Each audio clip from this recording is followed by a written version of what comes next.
येषां ते विहिताः सांख्ये बुद्धिर्योगे त्विमां शृणु बुद्धया युक्तो यया पार्थ कर्म बंधं प्रहास्यसि। इसकी व्याख्या इस प्रकार है। येषां ते विहिताः सांख्ये बुद्धिर्योगे त्विमां शृणु। यहाँ तू पद प्रकरण संबंध विच्छेद करने के लिए आया, अर्थात पहले संख्या का प्रकरण कह दिया, अब योग का प्रकरण कहते हैं। यहाँ ऐशा पद पूर्व श्लोक के वर्णित समबुद्धि के लिए आया है। इस समबुद्धि का वर्णन पहले सांख्य योग में 11वें से 30वें श्लोक तक अच्छी तरह किया गया है। देह देही का ठीक ठीक विवेक होने पर समता में अपनी स्वतः सिद्ध स्थिति का अनुभव हो जाता है, कारण कि देह में राग रहने से ही विषमता आती है। इस प्रकार सांख्य योग में तो समबुद्धि का वर्णन हो चुका है। अब इसी समबुद्धि को तू कर्मयोग के विषय में सुन। इमाम कहने का तात्पर्य है कि अभी समबुद्धि को कर्मयोग के विषय में कहना है कि यह समबुद्धि कर्मयोग में कैसे प्राप्त होती है, इसका स्वरूप क्या है, इसकी महिमा क्या है। इन बातों के लिए भगवान ने इस बुद्धि को योग के विषय में सुनने के लिए कहा है। बुद्धया युक्तो यया पार्थ कर्म बंधम प्रहास्यसि। अर्जुन के मन में युद्ध करने से पाप लगने की संभावना थी। पहले अध्याय का 36वां और 45वां श्लोक। परंतु भगवान में के मत में कर्मों में विषम बुद्धि राग द्वेष होने से ही पाप लगता है, समबुद्धि होने से पाप लगता ही नहीं है। जैसे संसार में पाप और पुण्य की अनेक क्रियाएं होती रहती हैं, पर उनसे हमें पाप पुण्य नहीं लगती, क्योंकि उनमें हमारी समबुद्धि रहती है, अर्थात उनमें हमारा कोई पक्षपात आग्रह राग द्वेष नहीं रहते। ऐसे ही तू समबुद्धि से युक्त रहेगा तो तेरे को भी ये कर्म बंधन कारक नहीं होंगे। इस अध्याय के 7वें श्लोक में अर्जुन ने अपने कल्याण की बात पूछी थी, इसलिए भगवान कल्याण के मुख्य मुख्य साधनों का वर्णन करते हैं। पहले भगवान ने सांख्य योग का साधन बताकर कर्तव्य कर्म करने पर बड़ा जोर दिया कि क्षत्रिय के लिए धर्म रूपी युद्ध से बढ़कर कोई श्रेय का अन्य कोई साधन नहीं है। दूसरे अध्याय का 31वां श्लोक फिर कहा कि समबुद्धि से युद्ध किया जाए तो पाप नहीं लगता। दूसरे अध्याय का 38वां श्लोक। अब उसी समबुद्धि को कर्मयोग के विषय में कहते हैं। कर्मयोगी लोक संग्रह के लिए सब कर्म करता है। लोक संग्रह में वापी संपश्यन कर्तु मर्हसि। गीता तीसरे अध्याय का 20वां श्लोक। लोक संग्रह के लिए कर्म करने से अर्थात निस्वार्थ भाव से लोक मर्यादा सुरक्षित रखने के लिए लोगों को उन मार्ग से हटाकर सन्मार्ग में लगाने के लिए कर्म करने से समता की प्राप्ति सुगमता से हो जाती है। समता की प्राप्ति होने से कर्म योगी कर्म बंधन से सुगमता पूर्वक छूट जाता है। यह 39वां श्लोक 30वें श्लोक के बाद ही ठीक बैठता है और यह वहीं आना चाहिए था। कारण यह है कि इस श्लोक में 2 निष्ठाओं का वर्णन है। पहले 11वें से 30वें श्लोक तक सांख्योग से निष्ठा समता बताई और अब कर्मयोग से निष्ठा समता बताते हैं।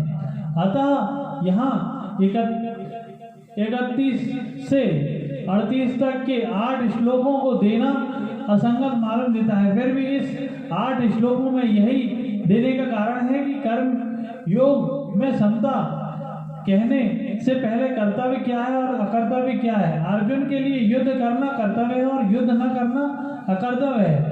इस विषय का वर्णन होना आवश्यक है। था भगवान ने कर्तव्य अकर्तव्य का वर्णन करने के लिए ही उपयुक्त 8 श्लोक कहे हैं और फिर समता की बात कही है। तात्पर्य है कि पहले 11वें से 30वें श्लोक तक सत असत के वर्णन से समता बताई कि सत सत ही है और असत असत ही है, इनमें कोई कुछ भी परिवर्तन नहीं कर सकता। फिर 31वें से 38वें श्लोक तक कर्तव्य अकर्तव्य की बात कहकर 39वें श्लोक में कर्तव्य का त्याग और कर्तव्य का पालन करते हुए कर्मों की सिद्धि असिद्धि और फल की प्राप्ति अप्राप्ति में समता का वर्णन करते हैं।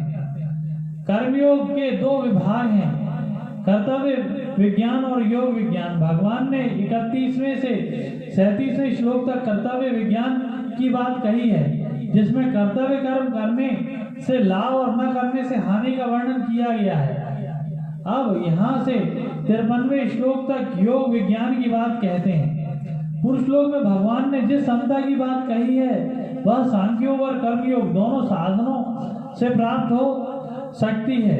शरीर और शरीर के विभाग को जानकर शरीर विज्ञान से संबंध विच्छेद करना सांख्योग है, और कर्तव्य और अकर्तव्य के विभाग को जानकर अकर्तव्य विभाग का त्याग और कर्तव्य का पालन करना कर्मयोग है। मनुष्य को दोनों में से किसी भी एक साधन का अनुष्ठान करने के लिए इस समता को प्राप्त कर लेना चाहिए, कारण कि समता आने से मनुष्य कर्म बंधन से मुक्त हो जाता है। एक धर्म शास्त्र है और एक मोक्ष शास्त्र है। यहाँ 31वें से 37वें श्लोक तक धर्म शास्त्र और 39वें से 53वें श्लोक तक मोक्ष शास्त्र की बात आई है। धर्म से लौकिक और पारमार्थिक दोनों तरह की उन्नति होती है। धर्म शास्त्र में कर्तव्य पालन मुख्य है। धर्म कहो चाहे कर्तव्य कहो, एक ही बात है। जो करना चाहिए उसको ना करना भी अकर्तव्य है, और जो नहीं करना चाहिए उसको करना भी अकर्तव्य है। जिसमें अपने सुख की इच्छा का त्याग करके दूसरों को सुख पहुंचाया जाए, और जिसमें अपना भी हित होता तथा दूसरों का भी हित होता हो, वह कर्तव्य कहलाता है। कर्तव्य का पालन करने से योग की प्राप्ति और अपने आप हो जाती है। कर्तव्य का पालन किए बिना मनुष्य योगारूढ़ नहीं हो सकता। गीता 6ठे अध्याय का 3रा श्लोक। योग की प्राप्ति होने पर तत्व ज्ञान स्वतः हो जाता है, जो कर्म योग तथा ज्ञान योग दोनों का परिणाम है। गीता 5वें अध्याय का 4-5वां श्लोक। नेहा विक्रम नाशोस्ति प्रत्यवयो न वेद्यते स्वल्पमप्यस्य धर्मस्य त्रायते महतो भयात्। इसकी व्याख्या इस प्रकार है।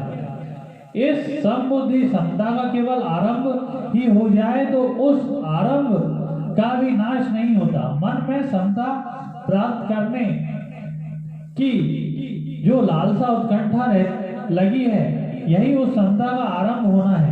इस आरंभ का कभी अभाव नहीं होता, क्योंकि सत्य वस्तु की लालसा भी सत्य की होती है। यहाँ यह कहने का तात्पर्य है कि इस मनुष्य लोक में यह मनुष्य की इस समबुद्धि को प्राप्त करने का अधिकारी है। मनुष्य के सिवाय दूसरी सभी भोग योनियां हैं, अतः उन योनियों में विषमता राग द्वेष का नाश करने का अवसर नहीं है, क्योंकि भोग राग द्वेष पूर्वक ही होता है। यदि राग द्वेष न हो तो भोग होगा ही नहीं, अभी तो साधन ही होगा। प्रत्यवायो न विद्यते। सकाम भाव पूर्वक किए गए कर्मों में अगर मंत्र उच्चारण यज्ञ विधि आदि में कोई कमी रह जाए तो उसका उल्टा फल हो जाता है। जैसे कोई पुत्र प्राप्ति के लिए पुत्रोष्टि यज्ञ करता है तो उसमें विधि की त्रुटि हो जाने से पुत्र का न होना तो दूर रहा, घर में किसी की मृत्यु हो जाती है।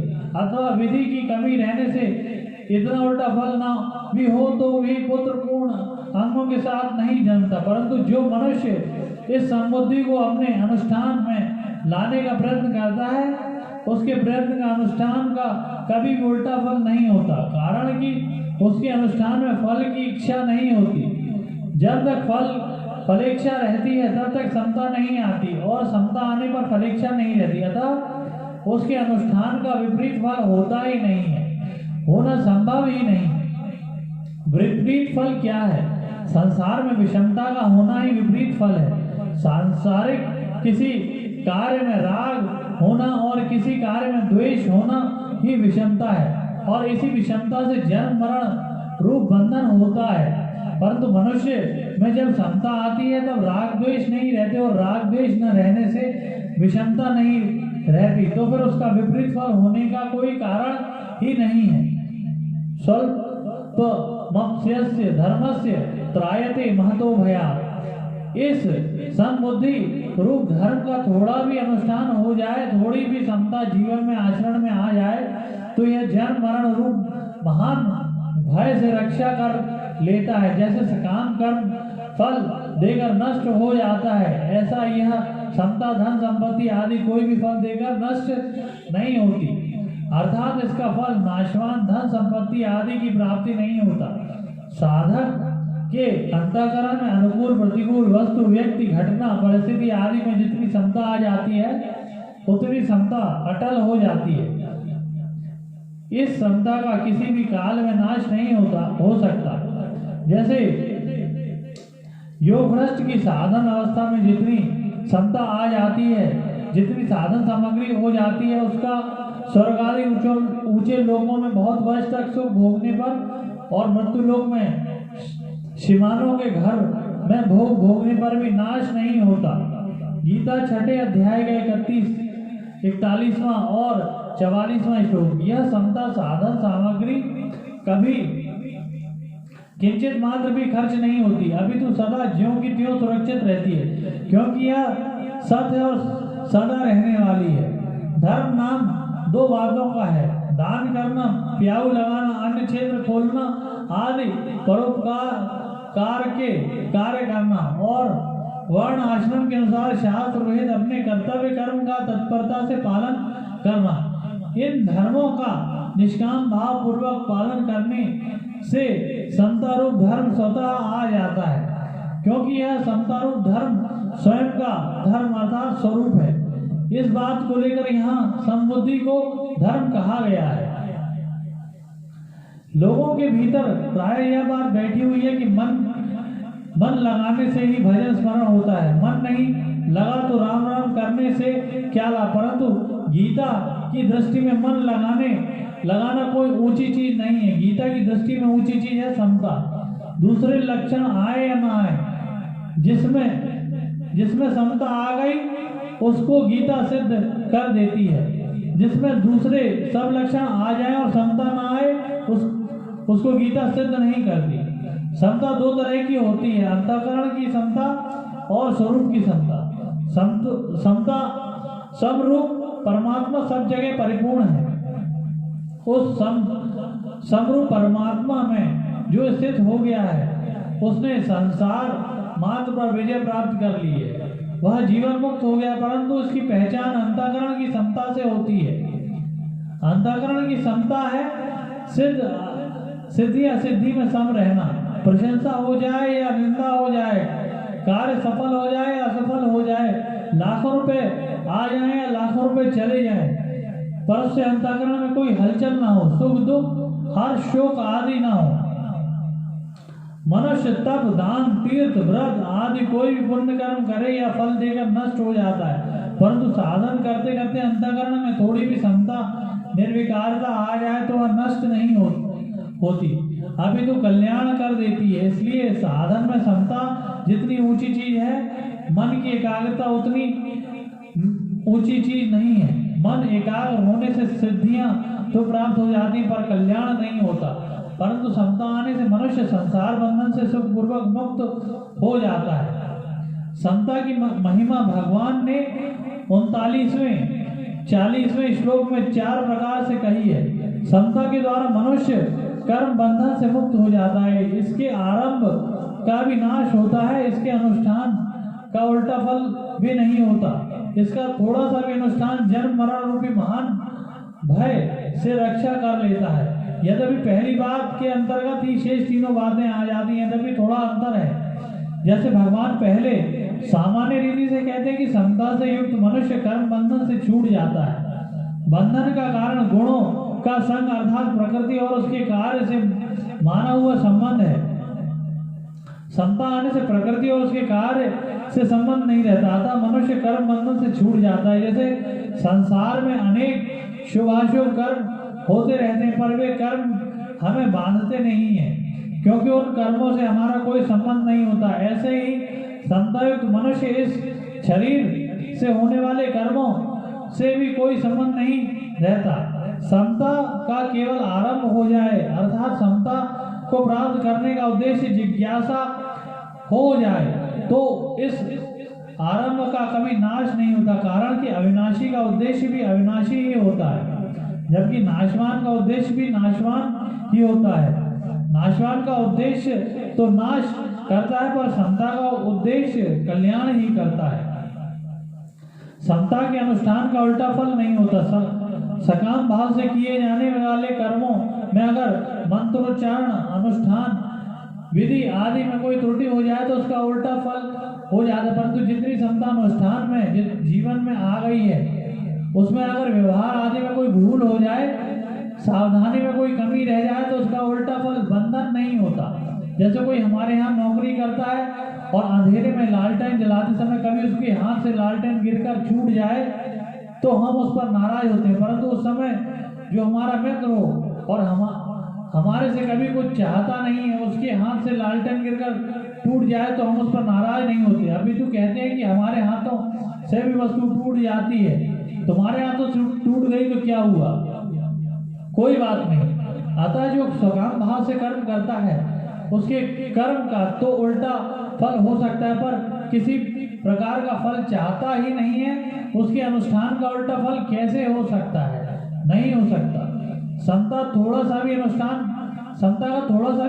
हो जाए, थोड़ा सा भी समता का भाव बन जाए तो जन्म मरण रूपी महान भय से रक्षा कर लेता है, अर्थात कल्याण कर देता है। जैसे सकाम कर्म फल देकर नष्ट हो जाते हैं, ऐसे ही थोड़ी सी भी समता फल देकर नष्ट नहीं होती, अपितु उसका उपयोग केवल कल्याण ही में ही होता है। यज्ञ, दान, तप आदि शुभ कर्म आदि सकाम भाव से किए जाए तो उसका नाशवान फल धन संपत्ति एवं स्वर्ग आदि की प्राप्ति होता है, और यदि निष्काम भाव से किए जाए तो उनका अविनाशी फल मोक्ष होता है। इस प्रकार यज्ञ, दान, तप दो फल हो सकते हैं, पर समता का एक ही फल है, कल्याण होता है। जो कि जैसे कोई मुसाफिर चलते चलते रास्ते में रुक जाए अथवा सो जाए तो जहां से चला था वहां पुनः लौट कर नहीं चला जाता, अभी तो जहां वह पहुंच गया है वहां तक रास्ता तो कट ही गया है। ऐसे ही जितनी समता जीवन में आ गई है उसका नाश कभी नहीं होता।